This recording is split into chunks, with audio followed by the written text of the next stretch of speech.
পশ্চিম আফ্রিকার দেশ গিনি বিসাউয়ে সামরিক অভ্যুত্থানের একদিন পর সেনাবাহিনীর পক্ষ থেকে জেনারেল হর্তা ইন্তা একে অন্তর্বর্তীকালীন প্রেসিডেন্ট হিসেবে শপথ করানো হয়েছে।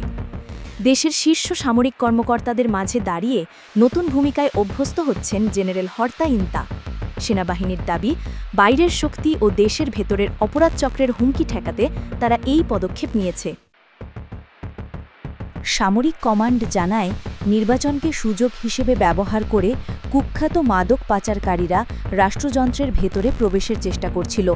আন্তর্জাতিক মাদক সংস্থাগুলোর তথ্য বলছে, গিনি বিসাও লাতিন আমেরিকার সিনালোয়া কার্টেল এবং বলকান মাফিয়াদের জন্য ইউরোপী কোকেইন পাচারের একটি গুরুত্বপূর্ণ রুট। স্থানীয় কিছু কর্মকর্তা ও রাজনীতিবিদদের সহায়তায় এই পাচারচক্র দীর্ঘদিন ধরে সক্রিয়।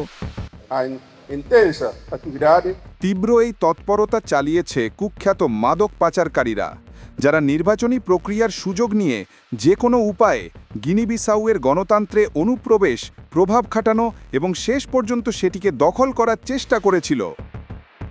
রাশিয়ায় প্রশিক্ষণপ্রাপ্ত জেনারেল ওর্তা অ্যানা ক্ষমতাচ্যুত করেছেন তার দীর্ঘদিনের মিত্র প্রেসিডেন্ট ওমারো এমবালোকে। ঠিক তখনই এক্সিট পোল ইঙ্গিত দিচ্ছিল যে এমবালো সম্ভবত নির্বাচনে পরাজিত হচ্ছেন। অভ্যুত্থানের পর বেশ কয়েকজন বিরোধী নেতাকে গ্রেপ্তার করা হয়েছে। প্রধান প্রতিদ্বন্দ্বী ফার্নান্দো দাস রয়েছেন আত্মগোপনে।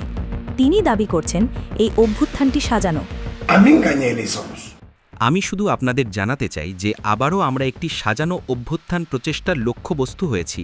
আমি নির্বাচনে বিজয়ী। আমার কাছে কেন্দ্রভিত্তিক ফলাফল আছে যা আমার বিজয় নিশ্চিত করে। আমি নির্বাচন জিতেছি, তাহলে আমি কিভাবে অভ্যুত্থান ঘটাতে পারি? আসলে এই সবের পেছনে কারা, সেটাই প্রশ্ন। ইতোমধ্যে বন্ধ করে দেওয়া হয়েছে স্থল, নৌ ও আকাশসীমা।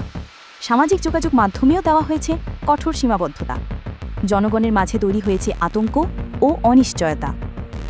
জাতিসংঘ ও পশ্চিম আফ্রিকার আঞ্চলিক সংস্থা ইকোওয়াস এই অভ্যুত্থানের নিন্দা জানিয়েছে। তবুও নতুন অন্তর্বর্তী প্রেসিডেন্ট ঘোষণা দিয়েছেন কমপক্ষে 1 বছর তিনি ক্ষমতায় থাকবেন।